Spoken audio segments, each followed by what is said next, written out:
Keto-Enol Tautomerization. Carbonyl compounds can undergo keto-enol tautomerization because the keto form of the carbonyl compound can be in equilibrium with the enol form.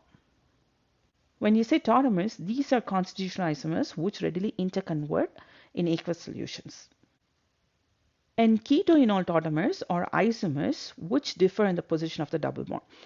For example, when you take a look into this structure on the left, you can see that there is a carbon-oxygen double bond, whereas the structure on the right has the carbon-carbon double bond. So these two are said to be keto-enol tautomers, and this structure on the left is the keto tautomer, and the one on the right is the enol tautomer. And for most ketones, the keto tautomer is said to be more stable than the enol tautomer. So this one right here is less stable. Here in this case, the keto tautomer is found in 99.9%, whereas the enol form is found in only 0.1%. In some cases, there could be stabilization happening in enol tautomers.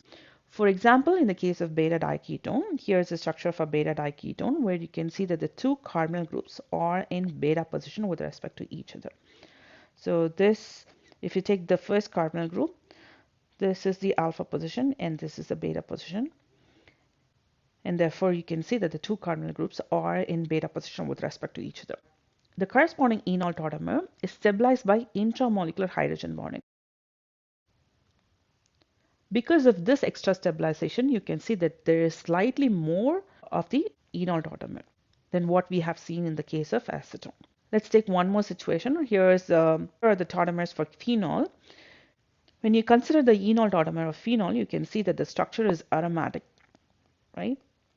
Whereas the keto tautomer is non-aromatic, and because of which the enol tautomer right here is more stable.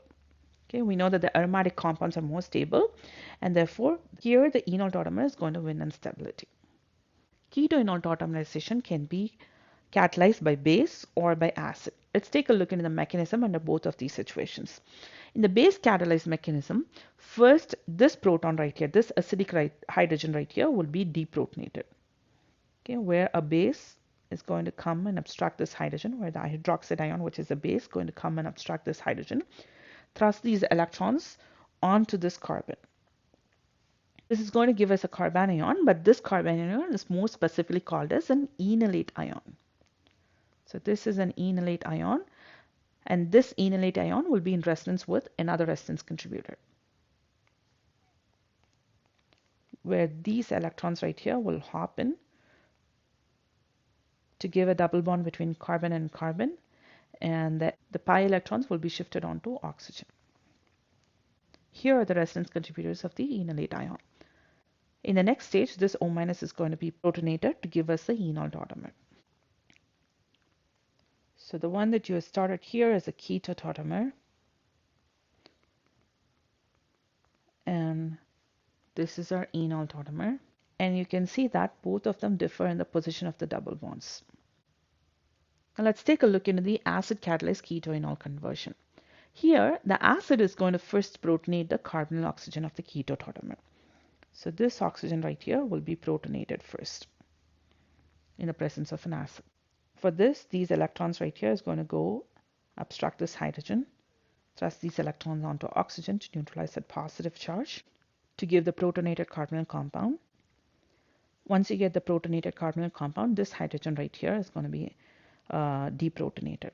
I'm going to separate this hydrogen so I can eliminate it. In the next step, water will go and abstract this hydrogen to put a double bond between the two carbons and thrust these electrons onto oxygen to neutralize that positive charge. So here is the enol tautomer. And you can see that there is a double bond between the two carbons. And here, in the keto form, there is a double bond between carbon and oxygen.